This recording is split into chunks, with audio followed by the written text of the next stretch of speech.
بسم اللہ الرحمن الرحیم۔ ڈیئر اسٹوڈنٹس، السلام علیکم ورحمۃ اللہ وبرکاتہ۔ کیسے ہیں آپ سب؟ اللہ کریم آپ کو اپنے حفظ و امان میں رکھے اور ماہ رمضان المبارک کی سب سعادتیں اور برکتیں عطا فرمائے۔ پہلے بات کرتے ہیں اپنے پچھلے کام کی۔ اپنے پچھلے لیکچر میں ہم نے سبق قرآن مجید کا سوال نمبر 1 مکمل کیا تھا اور آپ کو اس کی لرننگ اور پریکٹس دی گئی تھی۔ امید ہے آپ نے ڈائری اچھی طرح تیار کی ہوگی۔ اب ہم آتے ہیں اپنے آج کے کام کی طرف۔ ہمارا آج کا کام سبق قرآن مجید کا سوال نمبر 2 ہے۔ قرآن مجید کی حفاظت کے بارے میں آپ کیا جانتے ہیں؟ آج ہم قرآن مجید کی حفاظت کے اہم نکات پر بات کریں گے۔ کیا واقعی قرآن اپنی اصلی حالت میں موجود ہے جس طرح نازل ہوا تھا، اور وہ کون سی تدابیر ہیں جن کی وجہ سے یہ ٹھیک اسی صورت میں موجود ہے جس طرح آپ صلی اللہ علیہ وآلہ وسلم پر نازل ہوا تھا۔ یہ بات یاد رہے کہ قرآن کریم حرف بحرف اپنی اصلی حالت میں موجود ہے اور قیامت تک رہے گا۔ قرآن مجید سے پہلے جو کتابیں اور صحیفے نازل ہوئے، ان میں وقت گزرنے کے ساتھ ساتھ لوگوں نے رد و بدل کر دیا تھا اور ان کی تعلیمات محفوظ نہ رہ سکیں، لیکن قرآن اپنی اصلی حالت میں موجود ہے۔ اس کی وجہ یہ ہے کہ اس کی حفاظت کا ذمہ اللہ نے خود لیا ہے۔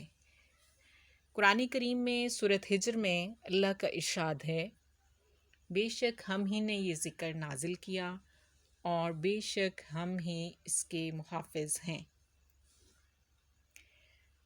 اب ہم آتے ہیں اس بات کی طرف کہ جمع و تدوین قرآن کے کتنے ادوار تھے۔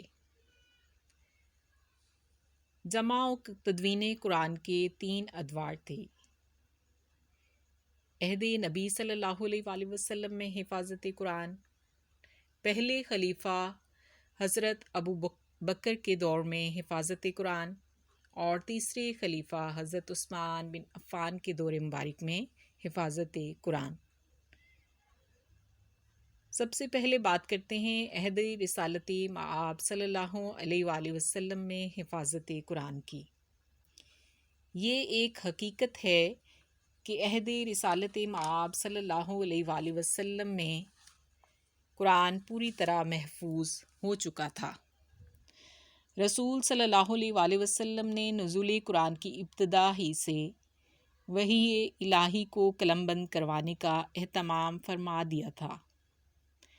آپ صلی اللہ علیہ وآلہ وسلم کی عہد مبارک میں قرآن پاک کی حفاظت کے 3 طریقے تھے: کتابت قرآن، تلاوت قرآن اور حفظ قرآن۔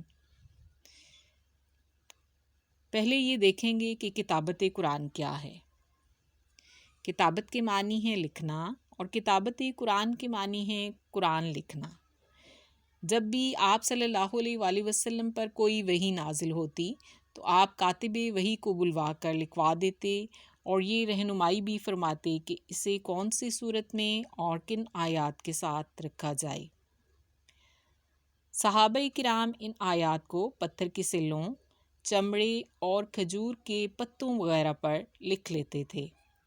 مسجد نبوی میں ایک خاص مقام متعین تھا جہاں پر آپ صلی اللہ علیہ وآلہ وسلم یہ عبارات رکھوا دیتے۔ یوں آپ صلی اللہ علیہ وآلہ وسلم کے عہد مبارک میں ہی پورا قرآن لکھا جا چکا تھا۔ قرآن پاک کی حفاظت کا دوسرا اہم طریقہ تلاوت قرآن تھا۔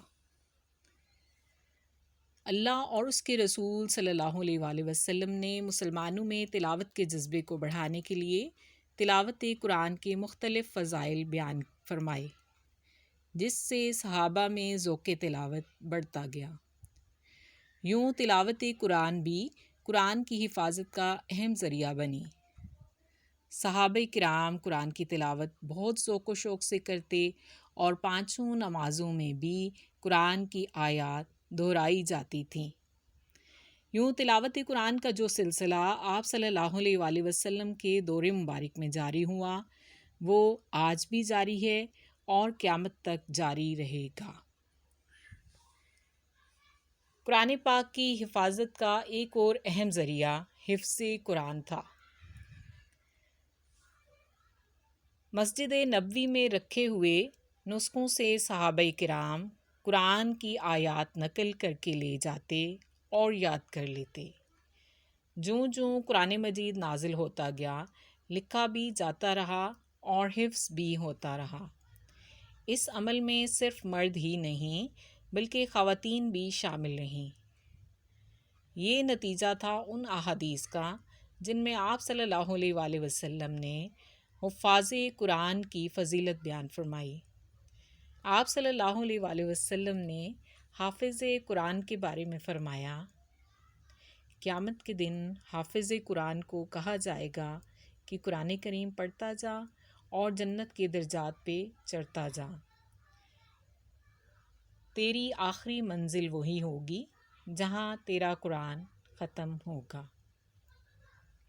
یعنی کہ قرآن پاک کے حفظ سے بھی حفاظت قرآن عمل میں آئی۔ آپ صلی اللہ علیہ وآلہ وسلم کی وصال کے بعد حضرت ابو بکر صدیق کا دور مبارک آیا۔ حضرت ابو بکر صدیق کے دور مبارک میں ایک جنگ ہوئی جسے جنگ یمامہ کہا جاتا ہے۔ اس جنگ میں بہت سے مسلمان شہید ہوئے اور ان میں 70 حفاظ قرآن بھی شہید ہوئے۔ اس کے ساتھ ساتھ بہت سے ماہر قرآن بھی شہداء کی صف میں شامل تھے، جن کی تعداد 700 تک پہنچ جاتی ہے۔ اس نقصان کے باعث حضرت عمر رضی اللہ تعالیٰ عنہ نے حضرت ابو بکر صدیق رضی اللہ تعالیٰ عنہ کو مشورہ دیا کہ قرآن مجید کے لکھے ہوئے اجزاء کو جمع کر کے ایک کتابی شکل دی جائے۔ ایسا نہ ہو کہ ہم میں سے حفاظ قرآن اور ماہر قرآن اٹھ جائیں اور کسی کے پاس قرآن اصل صورت میں موجود نہ ہو۔ حضرت ابو بکر صدیق نے اس بات سے انکار کر دیا اور انہوں نے کہا کہ جو کام نبی کریم صلی اللہ علیہ وآلہ وسلم نے اپنی زندگی میں نہیں کیا وہ میں کیسے کر سکتا ہوں۔ لیکن حضرت عمر رضی اللہ تعالیٰ عنہ نے حضرت ابو بکر سے کہا کہ اس کام میں خیر ہی خیر ہے اور بھلائی ہی بھلائی ہے، آپ ضرور یہ کام کریں۔ حضرت عمر کے بار بار کہنے سے حضرت ابو بکر صدیق اس بات پر آمادہ ہوئے اور آپ نے یہ اہم کام حضرت زید بن ثابت کو سونپ دیا۔ حضرت زید بن ثابت کاتب وحی تھے۔ انہوں نے قرآن کے تمام لکھے ہوئے اجزاء کو جمع کر کے قرآن کا ایک نسخہ تیار کیا۔ آیات اور سورتوں کی ترتیب اور نام وہی تھے جو نبی صلی اللہ علیہ وآلہ وسلم نے اللہ کے حکم سے مقرر فرمائے تھے۔ یوں حضرت ابو بکر صدیق رضی اللہ تعالیٰ عنہ وہ پہلے شخص ہیں جن کے دور مبارک میں قرآن کو کتابی شکل دی گئی۔ اب ہم بات کرتے ہیں عہد عثمانی میں حفاظت قرآن کی۔ عہد فاروقی اور عہد عثمانی میں اسلام جب عرب سے نکل کر غیر عرب میں پھیل گیا تو اس وقت قرآن کی قرأت میں کئی اختلافات پیدا ہو گئی جن کا خاتمہ بہت ضروری تھا۔ اس مقصد کے لیے حضرت عثمان غنی رضی اللہ تعالیٰ عنہ نے حضرت ابو بکر صدیق کے تیار کروائے ہوئے نسخے کو منگوا کر اس کی بے شمار نقول تیار کروائیں اور تمام صوبوں کے دارالحکومتوں میں ایک ایک نسخہ بھجوا دیا۔ حضرت عثمان نے تلفظ کے اختلاف کو ختم کر کے امت مسلمہ کو ایک قرأت پر جمع کیا۔ اس لیے حضرت عثمان رضی اللہ تعالیٰ عنہ کو جامع القرآن کہا جاتا ہے۔ عزیز طلباء، ان تمام امور سے یہ واضح ہوتا ہے کہ قرآن ہر لحاظ سے محفوظ ہے۔ اس کا کوئی حرف ایسا نہیں جو محفوظ ہونے سے رہ گیا ہو۔ غیر مسلموں نے بھی اس بات کی شہادت دی ہے کہ قرآن ہر لحاظ سے محفوظ ہے۔ صدیاں گزرنے کے بعد بھی اس میں کوئی تبدیلی نہیں آئی اور نہ ہی قیامت تک آئے گی۔ یقیناً آپ نے آج کے لیکچر کو اچھے طریقے سے سمجھ لیا ہوگا۔ اب آپ اپنی آج کی ڈائری نوٹ کر لیں۔ آج کی ڈائری ہے: سبق قرآن مجید کا سوال نمبر 2 نوٹس سے یاد کرنا ہے اور ارشادات کی ایک بار تحریری مشق کرنی ہے۔ ہمارا آج کا کام مکمل ہوا۔ اپنا بہت سا خیال رکھیے گا۔ اللہ حافظ۔